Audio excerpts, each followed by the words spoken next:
നേരെ ഇരുന്നേ.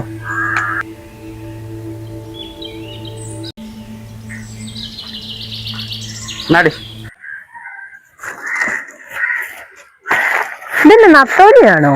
എടി മീനിനൊക്കെ ഭയങ്കര വിലയടി. അല്ലേലും നിങ്ങൾ പോയ ഇതൊക്കെ തന്നെ കിട്ടത്തുള്ളൂ.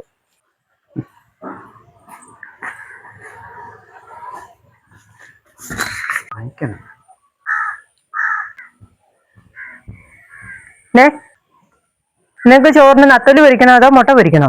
ആ നത്തോലി പൊരിക്കും. ഓ, അതിനി വെട്ടിയെടുത്ത് വരുമ്പോ ഒരുപാട് നേരമാകും. മുട്ട പൊരിക്കാൻ.